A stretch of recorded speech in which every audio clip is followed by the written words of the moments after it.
O maior avião de passageiros do mundo está se desfazendo em pleno ar. Perdemos um motor. Estava vazando combustível. Os controles de voo estavam danificados. Os pilotos recebem uma avalanche de O alertas. que temos agora? Sistemas cruciais estão falhando por todo esse avião gigante. O que está acontecendo lá em cima? A vida de 440 passageiros corre perigo. E a crise rapidamente passa de ruim É um sistema após o outro. a O catastrófica. computador diz que não vamos conseguir. Troca! É como um teste no simulador dos infernos.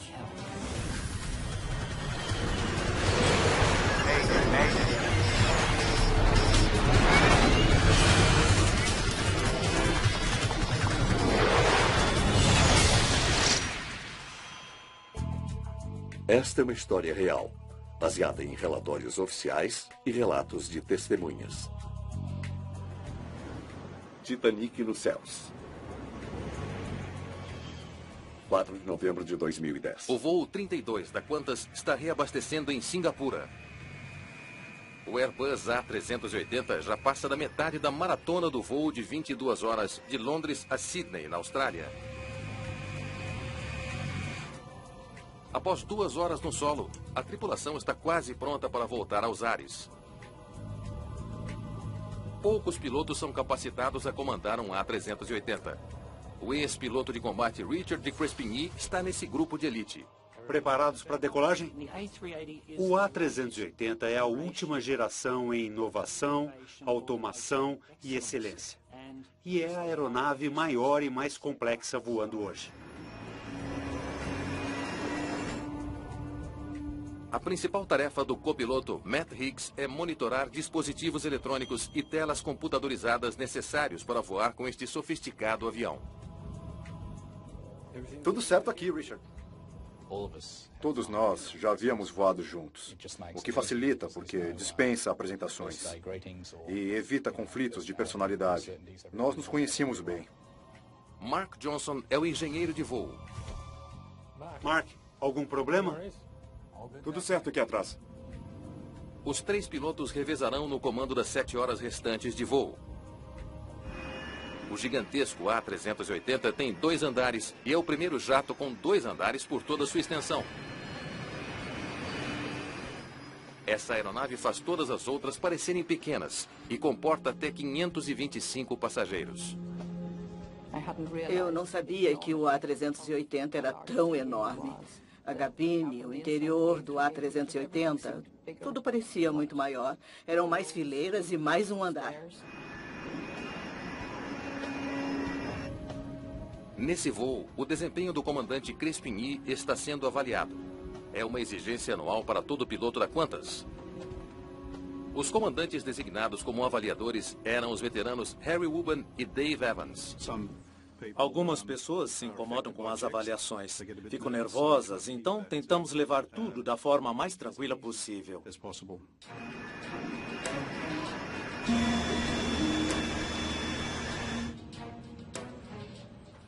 Tudo bem. Estão todos felizes? Richard, por estar sendo avaliado, estava um pouco inseguro ao taxiar. E ficava perguntando se estávamos felizes. E eu disse que sim. Claro, só não derrube o avião. Qantas 32, decolagem autorizada, pista 20 centro. Qantas 32, decolagem autorizada. Tudo bem, vamos nessa.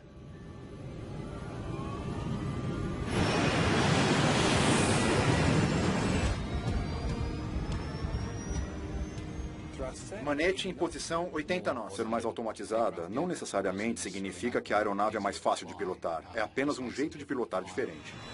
O A380 é equipado com 4 grandes motores Rolls-Royce, cada um com 72 mil libras de potência. Eles desenvolvem motores maravilhosos, muito confiáveis. V1, rodar. Às 9h57 da manhã, o Qantas 32 sai do chão como previsto.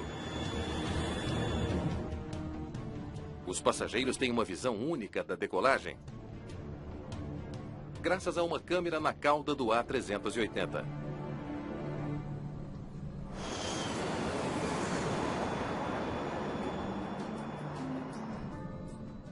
O clima na cabine de passageiros era muito descontraído. Não paramos de conversar desde que nos acomodamos. Há 250 mil sensores monitorando todas as funções da aeronave. Piloto automático. Ligado. É, de longe, o jato de passageiros mais automatizado que existe. Checklist de subida. Potência automática acionada e ECAM em ordem. O ECAM, ou Monitor Eletrônico Centralizado da aeronave, verifica os inúmeros sistemas integrados e alerta a tripulação até mesmo nas menores falhas.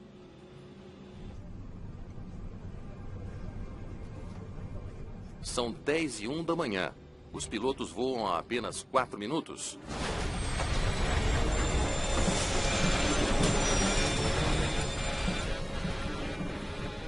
Perdemos o motor. Parecia escapamento de carro estourando. A explosão foi alta. Foi grande. Todo mundo disse, o que foi isso? Minha reação imediata foi, meu Deus, chegou minha hora. A primeira coisa que se pensa quando há um estouro é falha no motor. Talvez um dano grave. Perdemos o número 2.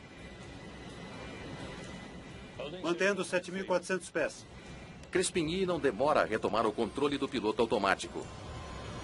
35 anos de experiência dizem ao piloto o que fazer. Pressionei o botão para manter a altitude, o que baixou o nariz e nivelou a aeronave. Mete procedimentos do ECAM. É para já. O comandante pede que Hicks interprete os dados do ECAM. Ele tem que avaliar cada mensagem e descobrir a melhor forma de responder a cada uma. Tínhamos que analisar os dados para entender o que estava acontecendo com a aeronave. Enquanto o comandante faz uso de toda a sua habilidade como piloto, Hicks tem que rapidamente compreender o que o ECAM está dizendo. Uma avalanche de mensagens de erro por todo o avião em sistemas aparentemente não relacionados. Não dá para saber quantas mensagens são, mas você sabe que estão chegando. Porque há uma seta para baixo na tela indicando que há novas mensagens. Foi muito confuso no início. Não sabíamos o porquê de tantas mensagens. O comandante Crespigny precisa de espaço para manobrar. Pen. Quantas 32? Falha no motor. Mantendo 7.400 e seguindo em frente. Quantas 32? Copiado. Digam que podemos ajudar. Emitiu um sinal de emergência que diz a todos que estão ouvindo, estamos com problemas. E diz à torre de controle, libere o espaço aéreo e não nos incomode com transmissões. Nos deixe resolver o problema.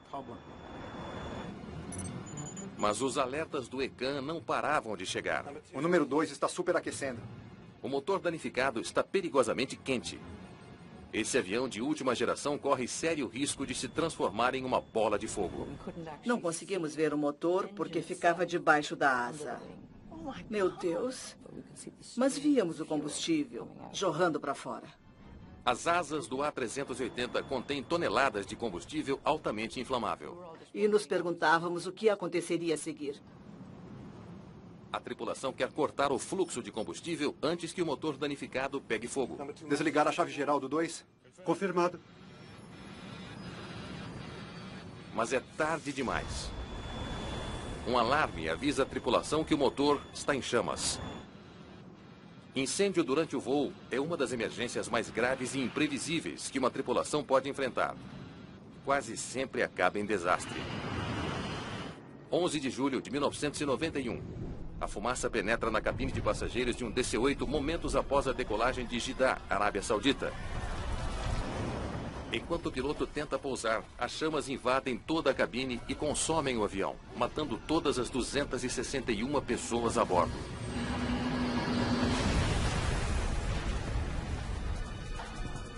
No Qantas 32, a única esperança da tripulação para apagar o fogo é acionar os extintores de emergência dentro do motor incendiado. Fogo no número 2. Acionar o botão? Confirmado. E cruzar os dedos para que funcione. O alarme cessou. Acho que o incêndio foi contido. Confirme a informação, por favor. Foi estressante. Foi difícil. Se havia fogo em uma das asas durante o voo, o melhor era pousar logo, em vez de ficar tentando resolver os problemas no ar. Marion Carroll está sentada bem na asa esquerda, de camarote para a catástrofe que se desenrola. Eu vi o buraco na asa, causado pela explosão. Pelo que eu enxergava, parecia um buraco grande, de quase 1 metro. E o metal se retorceu para cima. A 6.300 quilômetros de distância, o Centro de Operações da Qantas em Sydney recebe os dados do avião em tempo real. O engenheiro Alan Milne nunca havia visto nada parecido. Estou recebendo mensagens estranhas do voo 32. Quando vimos as mensagens da aeronave, era tanta coisa, tantos sistemas ao mesmo tempo, que não dava para entender nada. Enquanto isso, na ilha de Batam, na Indonésia, os moradores encontram evidências de um desastre aéreo. Os destroços geram especulação na mídia de que um avião da Qantas caiu.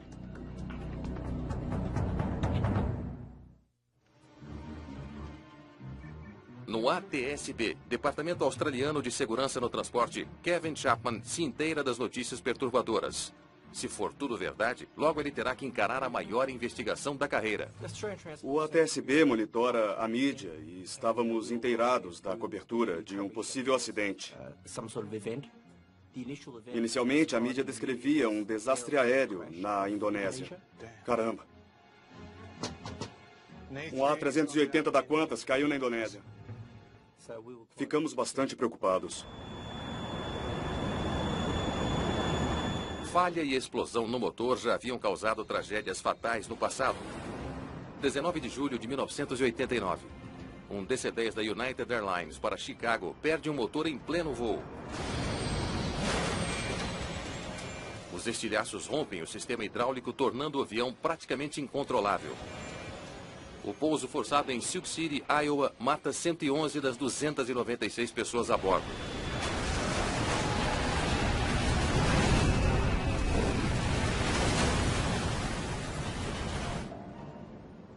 A bordo do A380, o copiloto Matt Hicks iniciou o trabalho de análise dos crescentes alertas computadorizados. A tripulação tem que responder corretamente a cada mensagem antes de passar para a próxima. Slats 1 e 2 em ordem. O que temos agora? Hidráulica. Foi como lavar pratos num restaurante. Você mal acabava uma verificação e já havia outra.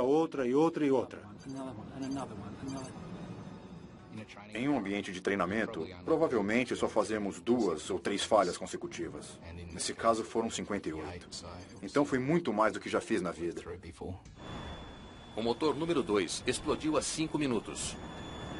O Qantas 32 está a 70 quilômetros ao sul de Singapura, a caminho do mar aberto.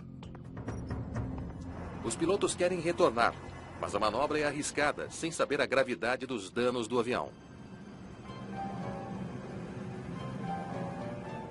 A lista de falhas só aumenta, provando a habilidade de resposta dos pilotos.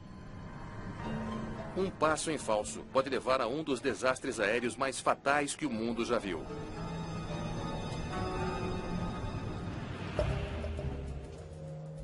Os engenheiros no Centro de Operações também tentam desvendar a cascata de erros. O Qantas 32 parece estar falhando de quase todas as formas possíveis. Ninguém sabe por quanto tempo o avião pode permanecer no ar. É um sistema após o outro. Minha primeira impressão foi a de que era um problema nos alertas. O avião estaria enviando mensagens falsas de erro. O que está acontecendo lá em cima? Pneumática, hidráulica, elétrica deterioradas. Energia cortada na asa esquerda.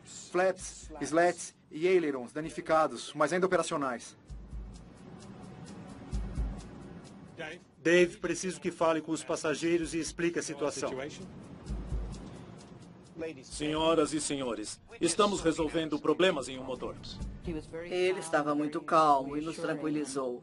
O tom de voz dele nos tranquilizou. O comandante Crespigny sabe que o tempo está se esgotando. As falhas estão se acumulando e o avião pode muito em breve sair do controle. Ele tem que pousar a aeronave danificada.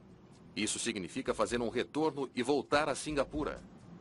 Singapura, Qantas 32. Solicitamos um retorno à esquerda a Singapura. Qantas 32, Singapura. Vire à esquerda e siga a A020. Estamos estáveis para esse retorno? Logo saberemos.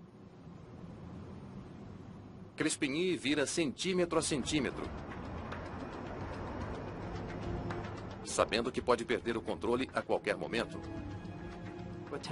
Leva-se tempo para preparar o pouso de uma aeronave, para se entender a aeronave que vai pousar. Mas à medida que o tempo passa, as coisas pioram. E não queremos ficar nem um minuto a mais que o necessário no ar. Singapura é o maior aeroporto em 350 quilômetros. Sua pista gigantesca é a grande chance de um pouso seguro. A pista de Singapura tem 4 quilômetros e normalmente só precisamos de 1.800 metros para pousar com peso máximo. Mas estávamos 40 toneladas acima do peso máximo. Crespigny completa o retorno a Singapura. Com a manobra, a tripulação recobra a confiança de que o gigante está sob controle. Fazer o retorno é uma coisa. Pousar o A380 deteriorado será bem outra. Os pilotos precisam saber mais sobre o dano e seus possíveis efeitos. Mark, por que não dá uma olhada na asa? É para já. Da cabine, não víamos as asas, nem os motores. Mark seria nossos olhos e ouvidos na aeronave. Após alguns minutos, um dos pilotos apareceu e olhou janela por janela. Eu o chamei e disse que, do meu assento, dava para ver perfeitamente o buraco. O engenheiro de voo tem uma visão clara. Johnson consegue ver que a asa foi perfurada de cima a baixo. E a causa do estrago é óbvia. O motor interno esquerdo virou pedacinhos. É muito ruim. Não, ficaremos bem. Não se preocupe.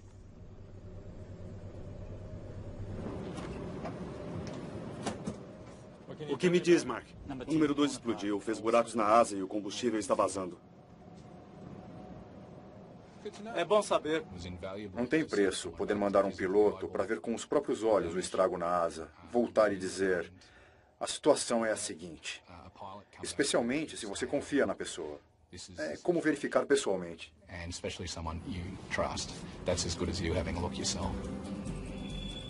A notícia ajuda a explicar por que tantos sistemas estão falhando. Controles de voo vitais passam pela asa. Estilhaços do motor que explodiu destruíram muitos deles. Obviamente, muitos componentes hidráulicos passam pelas asas. Fazia sentido que o sistema hidráulico estivesse danificado. Isso esclareceu muitas das informações que recebemos. Foram tantas checklists, umas 100 no ar, que Matt levou 55 minutos para estabilizar a aeronave de modo que a situação não piorasse. Isso é inédito na história da aviação. Saber a causa da pane não torna o voo mais fácil. Os danos nos sistemas elétrico e hidráulico podem causar uma falha inesperada, enquanto a tripulação tenta pousar. Os pilotos decidem voar em círculos próximo ao aeroporto para traçar um plano. Dave, preciso que faça os cálculos para pouso. O comandante avaliador Dave Evans é solicitado. 3 motores, carga máxima, tudo isso. Ele utiliza o software de pouso do A380 para calcular o quanto de pista será necessário para parar esse avião enorme. O computador diz que não vamos conseguir. A pista é curta. Com as 9 falhas que informei ao sistema e as condições de superfície de Singapura, com nosso peso máximo para pouso, eu não tinha uma resposta. O A380 estava pesado devido ao combustível. Não havia consumido quase nada das 105 toneladas abastecidas para o voo a Sydney. Não podemos descartar combustível? É uma boa ideia, mas não tem como. As bombas de transferência não funcionam. Droga! Alguém pode me dizer o que está funcionando? O peso do combustível inflamável significa que qualquer tentativa de aterrissagem será extremamente perigosa. Estávamos cerca de 40 toneladas acima do peso máximo para pouso. Quanto mais pesado, mais pista e maior a velocidade na aproximação. Evans refaz os cálculos. O computador levou em consideração o pior cenário. Agora ele insere números mais otimistas. Parte da indústria acredita que os computadores são infalíveis e que sempre devemos acreditar neles. Temos computador em casa e sabemos que isso não é verdade. Certo. Parece que é possível e ainda sobram 139 metros. 139 metros de sobra em uma pista de 4.000 metros é uma margem pequena, mas é melhor do que faltar 139 metros. Qual seria a velocidade de aproximação? 146 nós. 146 nós? Isso não está certo, é devagar demais. Ele nos passou uma velocidade para inserir no computador de voo. Mas eu parei, pensei e concluí que não podia estar certo. Era devagar demais. Manter a velocidade certa na aterrissagem é crucial. Devagar demais e o avião perde sustentação e cai no chão. Rápido demais e eles podem ultrapassar o fim da pista. Adicione 20 nós. Daria tempo de parar?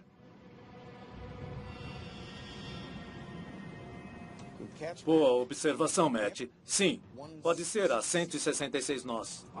Gosto de pensar que juntamos o cérebro de todos os pilotos na cabine e criamos um grande cérebro. E essa inteligência foi utilizada para solucionar os problemas no voo, que foram inesperados e inimagináveis. No centro de operações da Qantas, Milne vê que o Qantas 32 iniciou sua descida final. Resta a ele torcer para que a tripulação consiga realizar com segurança esse pouso traiçoeiro. Eles estão vindo. O Qantas 32 vai pousar. Ele avisa os funcionários do aeroporto para se prepararem para o pouso de emergência do maior avião de passageiros do mundo.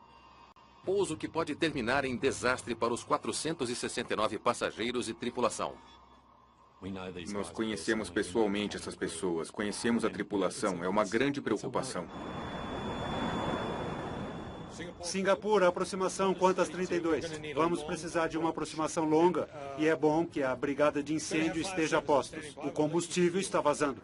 Entendido, Qantas 32. Tem autorização para aproximação direta, 32 quilômetros. Os 5 experientes pilotos usam tudo o que sabem sobre aviação.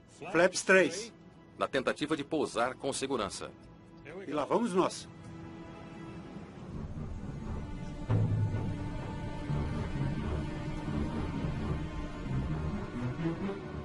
Crespigny ainda não sabe se o avião tem a precisão necessária para a aterrissagem.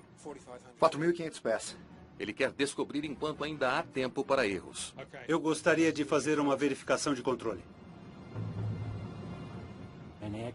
Quando a capacidade aerodinâmica da aeronave é desconhecida, é preciso se certificar de que é seguro antes de pousar. E é a chamada verificação de controle. Tudo bem, vamos ver o que podemos fazer. O comandante Crespigny inclina o avião com cuidado à esquerda para simular o alinhamento com a pista. Nosso comandante Crespigny inclina o avião com cuidado à esquerda para simular o alinhamento com a pista. Nosso controle de rolamento estava deteriorado. Perdemos 65% desse controle. Tínhamos que nos certificar de que o avião podia voar antes da aterrissagem. Muito bem. Ao inclinar o avião para a direita, quase não tem controle suficiente para concluir a manobra. Ele está descobrindo rapidamente os limites do avião danificado. Se os poucos controles de voo restantes estão trabalhando no limite, certamente nossa margem para manobras no solo é muito pequena. Quando executamos a verificação de controle, achei as respostas lentas demais. E acho que o Richard também achou. A tripulação sabe que haverá apenas uma chance de alinhamento com a pista. Não pode haver nenhum ajuste de última hora. E eles também descobrem um obstáculo potencialmente catastrófico. A hidráulica do trem de pouso ainda está offline. O sistema automatizado que baixa o trem de pouso está danificado. Eles só podem abrir e torcer para que caia com força suficiente e trave. Baixar trem de pouso? Confirmado. Se o trem de pouso não se travar, a tripulação não tem esperança de pousar com segurança. No trem de pouso, precisávamos de rodas para segurar a aeronave e freios para pará-la. São necessários 2 longos minutos para a gravidade puxar o trem de pouso na posição. Verde, trem de pouso abaixado. Dava para ouvir o som do vento mudando conforme as rodas desciam. É sempre reconfortante ouvir que estão se abrindo. Sempre ouvi falar que o pouso e a decolagem são os momentos mais críticos. Todos estavam cientes de que seria perigoso se aproximar do solo. O voo Qantas 32 está a 2 minutos de aterrissar. Cuidado com a velocidade, Richard. Muito bem, é só um pouco menos. Crespigny ajusta o manete para pousar com a menor velocidade possível, facilitando assim a parada da aeronave. Velocidade baixa. Tá devagar demais. Velocidade baixa. O Airbus está quase entrando em stall. O avião vai perder a sustentação e cair feito pedra se o fluxo de ar diminuir mais. Mas se estiver rápido demais, o avião não vai parar antes do fim da pista. É um equilíbrio precário. E aí, velocidade estável. Se aumentássemos 3 nós, cairíamos da pista. Se diminuíssemos 1, o alarme soaria. A habilidade de Crespigny de manter o avião alinhado com a pista está gravemente limitada. Singapura, qual é o vento de superfície? 170 graus a 5 nós. Se a tripulação errar a pista, não há como o avião deteriorado fazer outra tentativa. Todos prontos? No fim das contas, chegou a um ponto em que já tínhamos feito de tudo. Alguém tem outra ideia? Não. Então vamos pousar.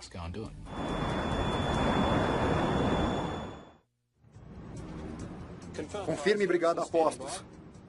Positivo. 100. Você pensa nos filhos, pensa na esposa e depois volta para fazer o que tem que fazer. 50, 40, 30, 20. A poucos metros do chão, o alarme de stall do voo 32 novamente alerta para um desastre iminente. Dúvidas surgiram na minha cabeça. Como está nosso desempenho? Será que está correto? Não parece. Nós, passageiros, não imaginávamos que tanta coisa havia dado errado. Velocidade baixa.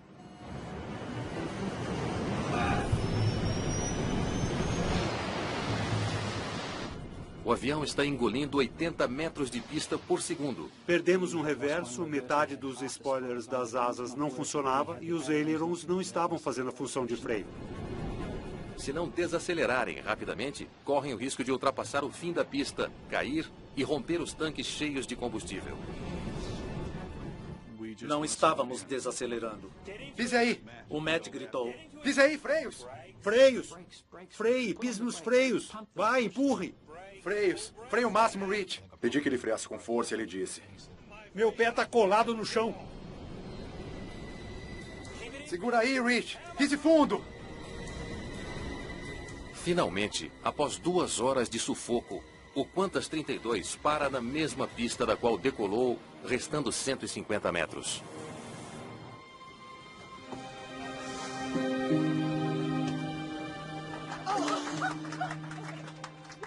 Aleluia.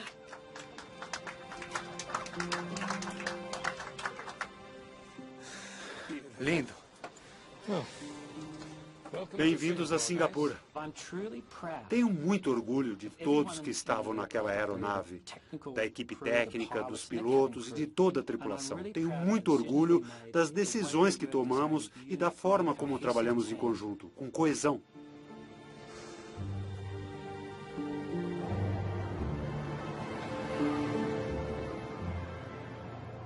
Eu pensei, com certeza, o que todos os passageiros pensaram, que a crise havia terminado. Tínhamos pousado em segurança. Parecia que os problemas tinham acabado. Mas com combustível vazando, ao lado de discos de freio fervendo, o perigo estava longe de acabar. Estava saindo fumaça do trem de pouso esquerdo e o combustível estava vazando por toda parte. Os passageiros viam combustível vazando da asa. Alarmes estavam soando na cabine. A situação era praticamente tão crítica quanto em voo após a explosão do motor. O avião que escapou por pouco no ar corre sério risco de se incendiar em terra. Eu não parava de olhar para o relógio.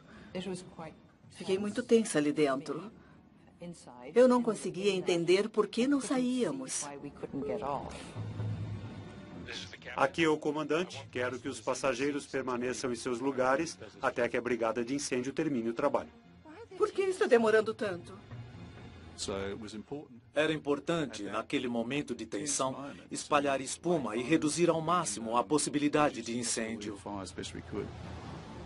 Enquanto a brigada de incêndio espalha espuma para retardar o fogo, Crespigny tem que tomar uma difícil decisão: manter os passageiros a bordo ou evacuar o avião imenso. A única resposta que tenho para dar sobre evacuar ou não é: se alguém entra na sua casa, você está mais seguro dentro da casa ou fora? O argumento para tirá-los de lá? British Air Tours voo 28 em 1985. Um 737 desiste de decolar após o superaquecimento de um motor que pega fogo. Os pilotos freiam e se dirigem a uma pista de taxiamento. A evacuação tem início em segundos. Mas a fumaça do fogo alimentado pelo combustível invade a cabine de passageiros. Os bombeiros agem rápido. Mas para muitos a bordo é tarde demais. Eles se intoxicam com a fumaça. Das 137 pessoas no avião, apenas 82 sobrevivem.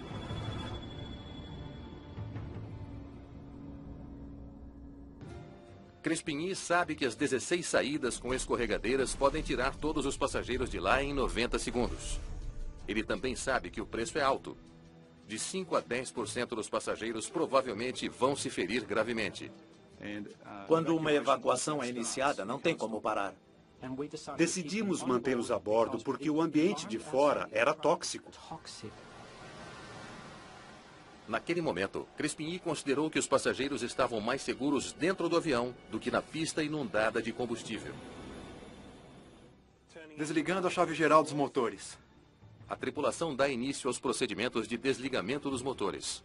Quantas 32, por favor, desligue o motor número 1. Uma mensagem de rádio do comandante dos bombeiros alerta para mais um problema. Já desligamos todos os motores. Ele está certo. O número 1 ainda está ligado. Desligue. Não dá. Não consigo desligar. O dano na asa esquerda cortou os controles que deveriam desligar o motor externo. Não conseguíamos desligar o motor e o ambiente de fora estava cada vez mais tóxico. Não é para ser assim. É como um teste no simulador dos infernos. Os bombeiros não conseguem fazer seu trabalho com o motor de uma das maiores aeronaves do mundo funcionando a poucos metros. Eles ligam para o engenheiro da Qantas, Alan Milne, em Sydney, perguntando o que fazer. Jogue toda a água que puder. Eles posicionaram um dos grandes canhões de água bem diante do motor. Mas como esses motores são projetados para enfrentar tempestades torrenciais, por mais que tentassem, não conseguiam desligá-lo. Depois de uma longa hora, as equipes de emergência finalmente conseguiram espalhar espuma suficiente para eliminar o risco de incêndio. Eles posicionam as escadas, que são mais seguras que escorregadeiras. Não será mais uma evacuação de emergência. Senhoras e senhores, obrigado pela cooperação. A aeronave é segura para desembarque. Vamos tirá-los daqui. Graças a Deus. Finalmente, é seguro para os passageiros desembarcarem.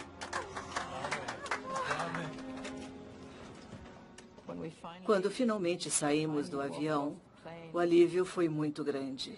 Minhas pernas estavam tremendo. E eu pensei, por que minhas pernas estão tremendo? Eu estava mais nervosa do que imaginava. Todos os passageiros desembarcaram em segurança. Mas o motor número 1 não quer desligar. Sim. A mangueira de água não está funcionando. O que mais podemos fazer? Tente jogar espuma. Veja se isso desliga o motor. Não tínhamos mais opções. Só nos restava jogar espuma extintora no motor. E foi isso que desligou esse motor. 3 horas após o pouso dramático, os pilotos estão liberados. Quantas 32 é com satisfação que eu confirmo. O motor finalmente desligou. Obrigado, Singapura. Nos vemos na pista. Bom trabalho. Parabéns, Mark. Parabéns.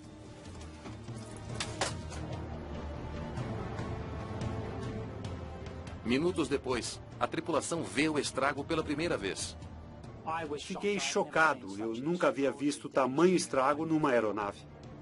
Nesse mesmo dia, o diretor da Qantas, Alan Joyce, dá uma declaração impressionante. Suspenderemos os voos com o A380 até termos certeza absoluta de que as exigências de segurança da Qantas foram atendidas. Foi nosso CEO que perguntou: podem me garantir que essa falha não se repetirá em nossas aeronaves? E não podíamos dizer que sim. O futuro de toda a frota de A380 da Qantas dependia da compreensão do que houve de errado com um único motor. Há poucos fabricantes de turbinas como essa. É um grande motor turbofan e a Rolls-Royce está entre as melhores. Que desastre. Eu nunca vi nada igual. Simon Grummet é engenheiro de materiais no Departamento Australiano de Segurança no Transporte. Havia destroços, estilhaços e buracos por todo o lado. Foi muito significativo. Essa foi a reação inicial. E sabíamos que dali para frente começaria uma grande investigação, especialmente para o ATSB. A gravidade dos danos aumenta a pressão por respostas. Uma falha irremediável no motor é um evento raro, mesmo para um investigador. É raro ter que lidar com um trabalho nesse sentido, e esse era importante. Os destroços que caíram no chão incluem um disco quebrado da turbina.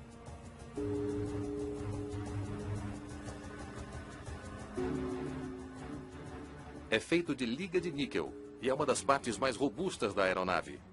Vamos levar a Rolls-Royce e ver o que dizem lá. Sabíamos que havia sido uma falha no disco da turbina. O próximo passo era descobrir por que o disco da turbina falhou. O disco de 160 quilos é uma das partes mais cruciais do motor. As enormes palhetas da hélice podem atingir a velocidade do som, deslocando o ar pelo motor para a combustão. No laboratório da Rolls-Royce, os engenheiros comparam o disco aos registros de fabricação e observam algo estranho. O disco está maior do que deveria. Isso significa que girava a uma velocidade inacreditável, tão rápido que começou a dilatar e aumentar de largura. O disco aumentou, aumentou, aumentou, até o limite do material, quando se despedaçou.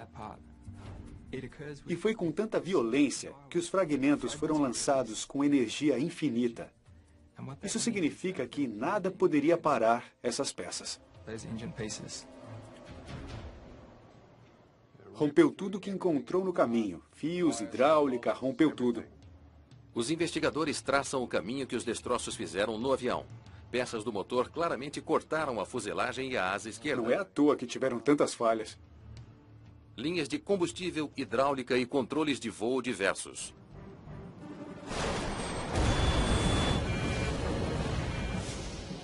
O dano explica por que os pilotos receberam tantas mensagens de erro após a explosão do motor, mas não explica por que o disco estava girando tão rápido. Os investigadores analisam o motor na busca de uma possível explicação para a falha catastrófica do disco da turbina. O disco falhou por excesso de velocidade, mas não havia nenhum fator na fabricação ou design do disco que contribuísse para isso. Então, nesse momento, o foco se voltou para o motor. Eles descobriram algo perturbador. Eu achei óleo. Em um motor da Rolls-Royce? O interior do motor está preto e coberto de fuligem e óleo. Essa evidência diz a Grummet que o fogo foi alimentado por óleo. Deve ter ocorrido um vazamento de óleo no motor. Grummet examina o motor em busca da fonte desse óleo. Kev, nesse momento, o investigador-chefe já estava participando da desmontagem. Eu o chamei e disse: Kev, acho que descobri.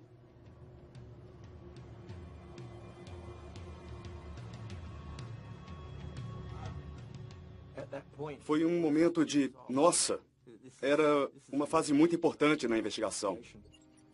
Um tubo curto havia se rompido, derramando óleo por todo o disco da turbina. A peça é o tubo de escapamento direto. Quase derrubam o A380. Caramba. Os investigadores acreditam que o óleo do tubo rompido se incendiou e queimou a mais de 1000 graus Celsius.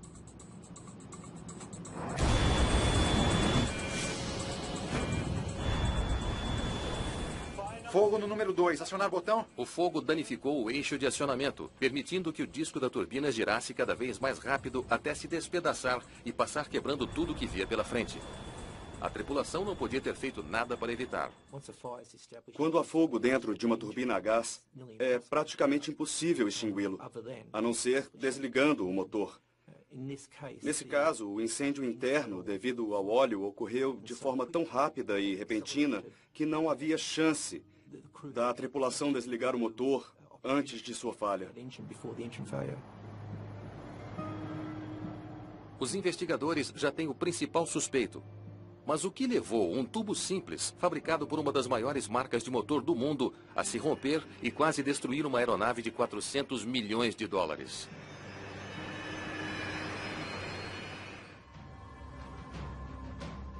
Os investigadores enviam o que restou do tubo de escapamento direto para o fabricante, a Rolls-Royce, onde se faz uma descoberta perturbadora.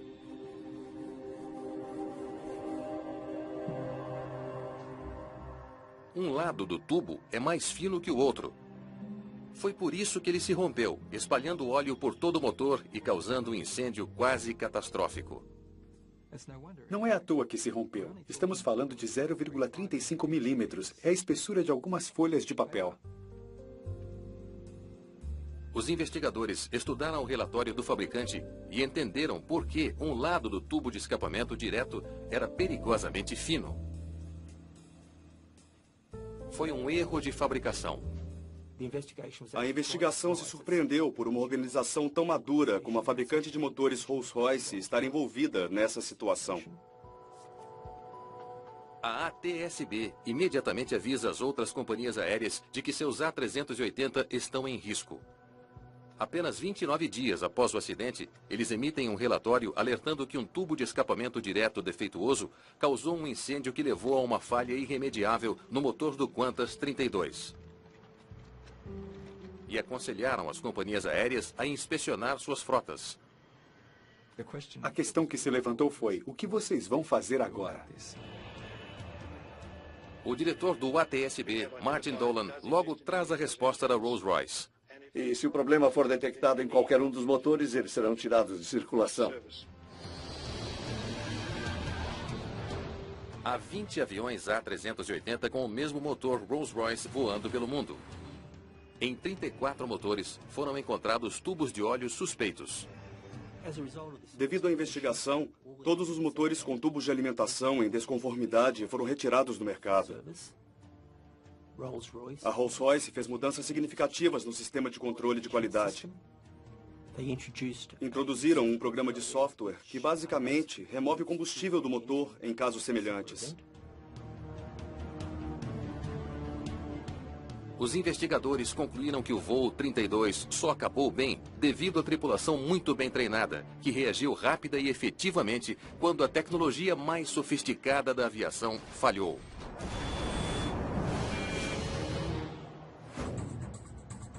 Mete procedimentos do ECAN.